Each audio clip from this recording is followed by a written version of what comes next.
Ohayo gozaimasu sa inyong lahat. Nandito po tayo ngayon sa bansang Japan, dito sa may Toyokawa. Marami po tayong pananim na tomorokoshi, o mas kilala sa Tagalog bilang mais. Ganito po ang gawain ko araw-araw. Para yumaman ka, kailangan nating pagtiyagaan. Kailangan nating magdaruyakusuru o kaya magsumikap. Hay, kaso wala akong gloves dito.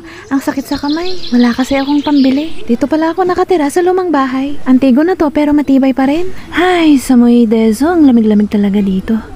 Namasyal nga pala ako dito sa ilog ng Shinano, kung saan ito yung pinakamahabang ilog sa bansang Japan. Dito nga pala kami naliligo at tumatae kasi wala kaming CR. Nakita ko nga pala itong alaga kong Inu, o mas kilala sa Tagalog na aso. Ang pangalan niya nga pala ay si Pulgoso. Mabait tong alaga kong aso at paborito niya nga palang kainin ay ang mga damo. Ang pag-alaga nga pala dito ng aso ay kailangan ng birth certificate. Matagal ko ng alagang aso to mula pa nung bata ako. Dito nga pala kami kumukuha ng tubig na pandilig ng halaman. Kaya ang tataba ng mga pananim ko kasi andito yung sikreto.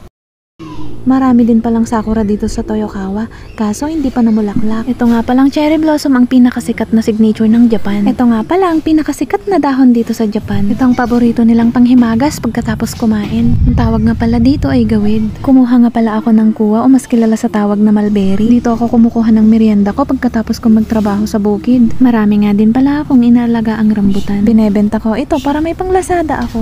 Matataba at maraming bunga ito dahil sa tubig na pinandidilig ko. Isang beses sa 4 na taon lang nga pala itong namumunga. Matamis nga pala ito kahit hindi pa nahinog o kaya green pa. Dito nga din pala ako kumukuha ng pangmerienda ko kasi hindi ako nagtitinapay. Chinese nga pala ang pinanggalingan ng mga buto nito. Ang pangalan niya ay si Mr. Rambo. Si Mr. Rambutan. Natutuwa ako kasi marami siyang bunga at marami akong maibebenta. Hay, salamat, tapos na naman tayo ng isang araw na pagtatrabaho. Mataga inaran hanggang sa muli. Bye-bye!